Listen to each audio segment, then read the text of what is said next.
I'm Corrie. I'm a children's entertainer.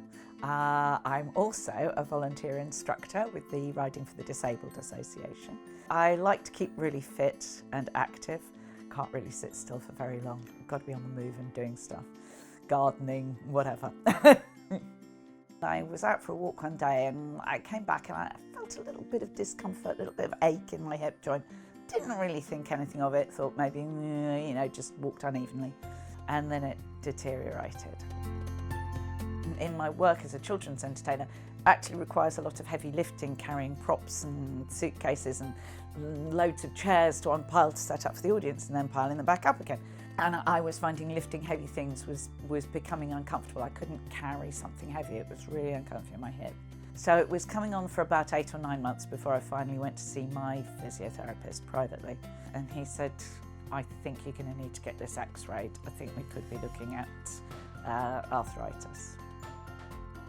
You need to see somebody who is going to be able to put you back to where you want to be. I decided to self-pay because, as I'm self-employed, working as a children's entertainer, I can't reschedule work at a moment's notice.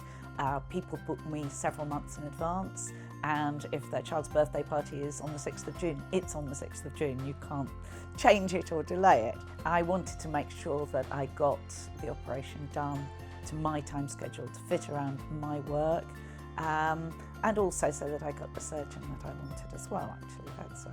That was a big part of it.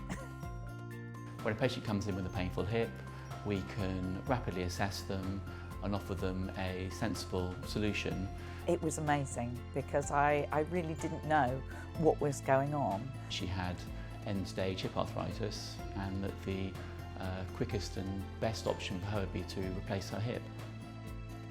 I nearly cried because it was just so, it was such a relief to know what was wrong and that it was going to be treated properly. And Seb was so reassuring and so matter-of-fact about it, and yeah, don't worry, we can do this, and no, you'll be fine. I felt like a literal weight had been lifted off me. The hip joint involves a ball and socket, and as the surfaces, which are usually soft and smooth, begin to wear away, you're left with painful bone rubbing on painful bone, and this is obviously very uncomfortable for the patient. So with a hip replacement, we want to replace that ball and socket joint with something artificial. So this is an artificial cup, which once we've removed the worn away bone, we can place into the pelvis like this. And this is the artificial ball part, which when we've removed the worn out femoral head, we can position inside the femur. And the end result is a new bearing ball and socket joint, which moves painlessly, relieving the patient's pain. Yes, I was surprised that actually it wasn't as painful as a lot of people had said it was going to be. The way that he doesn't actually cut through the muscles, so I don't have the muscle recovery, which was something that was really concerning me.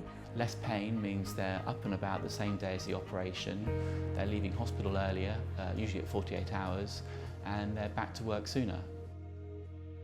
Almost from the moment the operation was over, I was getting better.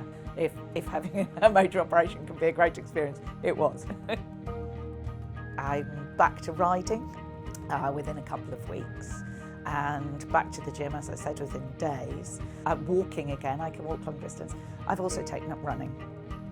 I would say I'm not only back to where I was before I had any problems with my hip, but I'm actually stronger because of the physiotherapy that I've been doing. So yeah, it's made a huge difference to my life, massive.